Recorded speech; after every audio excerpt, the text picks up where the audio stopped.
चोरों की कहानी। बहुत दिनों की बात है। किसी शहर में रमन, गीसा और राका 3 चोर रहते थे। तीनों को थोड़ा थोड़ा विद्या का ज्ञान था। तीनों चोरों को विद्या का ज्ञान प्राप्त होने के कारण बहुत घमंड था। विद्या द्वारा तीनों चोर शहर में बड़े बड़े लोहे की तिजोरियों को तोड़ देते थे और बैंकों को लूट लिया करते थे। इस तरह तीनों चोरों ने शहर के लोगों की नाक में दम कर रखा था। एक बार तीनों चोरों ने एक बड़े बैंक में डकैती करके सारा माल उड़ा दिया। तब पुलिस को खबर हुई तो तीनों चोरों को पकड़ने के लिए तलाश करने लगी, मगर तीनों चोर पास ही के एक घने जंगल में भाग गए। तीनों चोरों ने देखा कि जंगल में बहुत सी हड्डियां बिखरी पड़ी हैं।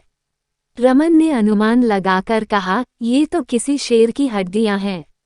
मैं चाहूं तो सभी हड्डियों को अपनी विद्या के ज्ञान द्वारा जोड़ सकता हूं। गीसा को भी विद्या का घमंड था, सो वह बोला, अगर ये शेर की हड्डियां हैं तो मैं इनको अपनी विद्या द्वारा शेर की खाल तैयार कर उसमें डाल सकता हूँ। रमन और गीसा की बात सुनकर राका का भी घमंड उमड़ पड़ा और उसने कहा, तुम दोनों इतना काम कर सकते हो तो मैं भी अपनी विद्या द्वारा इसमें प्राण डाल सकता हूँ। तीनों चोर अपनी विद्या का प्रयोग करने लगे। कुछ देर बाद रमन ने सारी हड्डियों को जोड़ दिया और गीसा ने शेर की हुबहू जान डाल दी।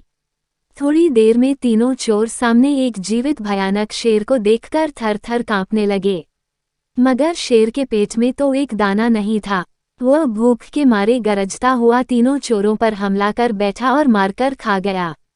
शेर मस्त होकर घने जंगल की ओर चल दिया। कहानी से शिक्षा। दोस्तों, इस कहानी से हमें यही शिक्षा मिलती है कि कभी घमंड नहीं करना चाहिए। घमंडी को हमेशा दुख का ही सामना करना पड़ता है। यदि तीनों चोर अपनी विद्या का घमंड न करते तो उन्हें जान से हाथ न धोने पड़ते। हमें अपनी विद्या का प्रयोग सोच समझकर करना चाहिए।